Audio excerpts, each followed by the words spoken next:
আসসালামু আলাইকুম। আজকে আমরা হিরো স্প্লেন্ডার প্রো একটা গাড়ির ইঞ্জিন মেন পার্ট ফিটিং দিতেছি। তো মেন পার্ট বিষয়ে অনেক গুরুত্বপূর্ণ জানার কিছু বিষয় আছে, তা নিয়ে কিছু তথ্য তুলে ধরবো। হ্যাঁ, আজকে দেখেন আমরা একটা ইঞ্জিনের গিয়ারবক্স নিয়ে এখন ফিটিং দিতেছি। গিয়ারবক্সটার বিষয়টা অনেকগুলো তথ্য আছে। ফিটিং দেওয়ার আগে কিন্তু এগুলো অনেক বোঝা লাগে। তে যারার কাছে ইঞ্জিন ফিটিং দেবেন বা যারা নিজে ফিটিং দিবেন, গিয়ারবক্সের প্রিমিয়াম এবং আপনার ফিঙ্গারগুলা, এই যে ইঞ্জিনের বেয়ারিংগুলা সবগুলা কিন্তু আপনার বুঝতে হয়, দেখতে হয় এগুলা কি সমস্যা আছে কিনা নাই।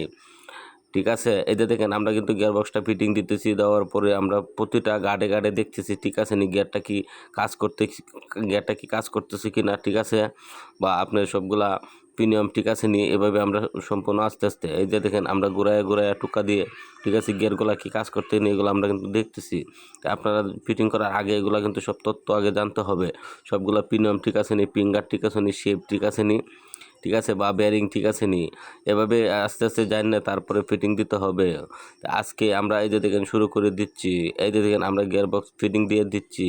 গিয়ারবক্সে দেখতেছি আমরা কোনো সমস্যা আছে কি না। আসলে আমরা কিন্তু গিয়ারবক্স আগে থেকে দেখছি কোনো সমস্যা নাই, তখন এই যে দেখেন একদম নিউট্রাল হয়েছে, এখন গিয়ার কোনো সমস্যা নাই। ঠিক আছে, এভাবে ফিটিং দিতে হবে। এখন আমরা গিয়ারবক্সের পিছনে যে 10 নম্বর একটা নাট আছে এটা আমরা লাগাইবো। এই নাটটা কিন্তু দেখেন লাগানি দিয়ে আমার শীর্ষ উল্টা লাগাইয়া দিছে, এক জায়গা থেকে আরেক জায়গায় লেগাইতেছে। এখন এই নাটটা আমরা টাইট দিতেছি, তারপর আমরা ক্যারিং ফিটিং দিব। ক্যারিং ফিটিং দেওয়ার আগে আপনার ডালটা কিন্তু অবশ্যই নতুন লাগাইতে হবে, মেন বেরিং লাগাইতে হবে। তারপরে বেরিংয়ের জায়গায় একটু ভালো করে মোবিল দিতে হবে, দিয়া তারপরে এটা আস্তে আস্তে ঢুকাইতে হবে। এটার মধ্যে হাতুড়ের স্পর্শ করা যাবে না, সবগুলো হাতে লাগাইতে হবে। তারপর লাগানোর শেষে কী হতো দেখেন, দুইটা গোরান দিতে হবে। গোরান দেওয়ার পরে তো আমরা ভালো করে চেক দিতে হবে, চেক দিয়ে লাগাইতে হবে। দেখেন আমরা কিকার শেপটা লাগাইতেছি, দেখতেছি কিকার শেপে কোনো সমস্যা আসেনি। হ্যাঁ, এভাবেই আপনার ফুল ইঞ্জিন ফিটিং দিতে হবে। তাহলে আপনারা যারা যারা ইঞ্জিন ফিটিং করবেন সবসময় চেক দিয়ে করবেন। আর একটি ডিব্বার মধ্যে একটি নতুন মোবিল নেবেন, নিয়ে এই যে ক্যারিংয়ের ভিতরে মোবিল দিবেন, যেভাবে মোবিলটা ঠিকঠাক মতো সাউন্ডটা সুন্দর থাকে বেরিংয়ে মোবিল দিবেন, আরেকজনে ঘুরাইবেন। ঠিক আছে, তারপরে আপনার গিয়ার বক্সের যতগুলো প্রিমিয়াম আছে এদিকগুলো তো দেওয়ার পরে যদি শুকনা থাকে, ঠিক আছে, আপনারা কি করবেন, এগুলো সবসময় একটু মোবিল দিয়ে সেটিং করবেন। তখন কি ইজি থাকবো, প্রথম থেকে গিয়ারটা কোনো যায় ঝামেলা থাকবে না। ঠিক আছে, সব সময় এভাবে কাজ করলে কিন্তু কাজের অনেকগুলা সুন্দর অভিজ্ঞতা বাড়ে। তারপরে আপনার পার্টের যেগুলো বেরিং আছে সবগুলো বেরিং কিন্তু আপনাদের চেঞ্জ করতে হয়। তা আপনারা দেখেন আমরা কিন্তু পার্টের ট্রু পার্টের এই বেরিংগুলো চেঞ্জ করতেছি। ঠিক আছে, 62-3 আপনার ভালো মানের যেগুলো বেরিং আছে অবশ্যই ওইগুলো লাগাইবেন। কম দামি বেরিং কিন্তু পার্টে লাগানো যাবে না। ঠিক আছে, হাতুড় দিয়ে আস্তে আস্তে টুকিয়ে টুকিয়ে কিন্তু এটা লাগাইতে হবে, টুকিয়ে টুকিয়ে লাগাইতে হবে, টুকিয়ে টুকিয়ে লাগাইতে হবে। তারপর কি করবেন, এইটি লাগানোর পরে দিয়ে আরেকটা বেরিং আছে আপনার 62-1, এটাও আপনার লাগাইতে হবে এই পার্টে। ঠিক আছে, এই যে আমরা এটা লাগাইয়া কিন্তু আগে ঘুরাইয়া দেখতেছি ঠিক আছে কি না। ঠিক আছে, সবসময় লাগানোর পরে দিয়ে এরকম কাজ করবেন, আপনারা ঠিক আছে কি না দেখতে হবে। এই দেখেন আমরা কিন্তু এখন একটা 62-1 একটা বেরিং লাগাইতেছি। এটা আমাদের দুইটা জেট আছে, আমরা জেটগুলো খুলে দিতেছি। ঠিক আছে, জেটগুলো খুলে না দিলে কিন্তু মোবিল বেরিং থাকবে না, ভিতরে বেরিংয়ের ভিতরে মোবিল যাবে না, তখন কি হবে, সমস্যা হবে। সমস্যা কি হবে জানেন, আপনার বেরিংটা সিস মারে দিবে, টুকায় টুকায় ঢুকাইতে হবে। সবসময় এভাবে কাজ করতে হবে।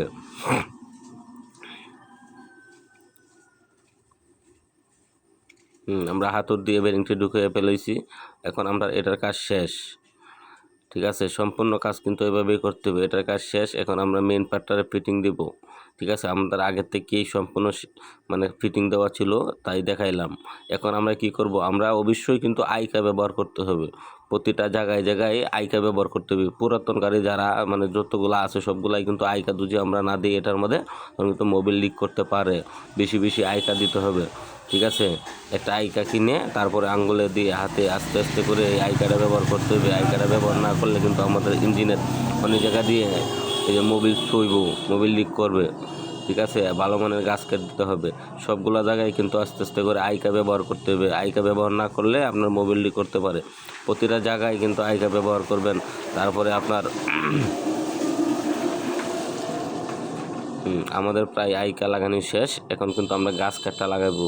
গাছ কাঠটা লাগানোর আগে আইকাটা সুন্দর করে দেখতে হবে কোন দিকে কি বাকি আছে নাকি শর্ট আছে। যদি শর্ট থাকে তখন কিন্তু আমাদের মোবিল লিক করার সম্ভাবনা বেশি থাকে। ঠিক আছে, তা আমরা চেষ্টা করবো সবসময় বেশি বেশি আইকা দিয়ে ফিটিং করার জন্য। ঠিক আছে, ভালোভাবে টেস্ট করার জন্য। একটু আইকার কারণে কিন্তু অনেকটা ইঞ্জিন ঘামাঘামি করে, খারাপ দেখা যায়, মোবিলের কারণে অনেক নষ্ট হয়, কেমন লাগে, ঠিক আছে। তাহলে আমাদের আইকা শেষ, এখন আমরা গাস্কেট ফিটিং দিব। এটা এই যে এরকম একটা গাস্কেট, ভালো মানের গাস্কেট ব্যবহার করবেন, ঠিক আছে। এর ভিতরে আপনার পাড়ের সেন্টার পিনগুলো আপনার দেখতে হবে, সেন্টার পিন কি আছে কি না নাই। দুইটা সেন্টার পিন দিয়ে তারপরে এটা গাস্কেটটা আমাদের বইতে হবে। এই দেখেন আমাদের শীর্ষ সেন্টার পিন বিছাইতেছে, সেন্টার পিন পাওয়া গেছে। এখন আমরা গাস্কেটটা বইতেছি।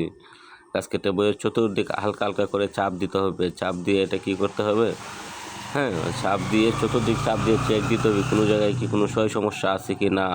তারপরে কি করব আমরা, এই দেখেন কোনো সমস্যা নাই। আমাদের দ্বিতীয় পার্ট ঢুকাইতেছি। দ্বিতীয় পার্ট ঢুকাইয়ে আমরা এটা আসলে আবার পরিমাণ চেক দিব সবসময়। এখন আমরা কি করব, আমাদের মোবিল পাম্পটা একটু এই যে আমরা তো এইগুলা কেরোসিন দিয়ে ধুইছি, তারপরে পানি দিয়ে ধুইছি। এগুলা যদি কোনো ধরনের পানি থাকে তাহলে ইঞ্জিনের পানি গেলে কিন্তু অনেক সমস্যা। আমরা কি করতেছি, আমাদের মোবিল পাম্পটা একটু খুলিয়ে এখন আমরা ওয়াশ করব। বাস মোবিল পাম্পের একটা গাস্কেট আছে, এগুলো চেঞ্জ করব। সবসময় এইগুলা কাজ আপনার নিখুঁতভাবে করতে হয়, না করলে কিন্তু অনেক সমস্যা হয়।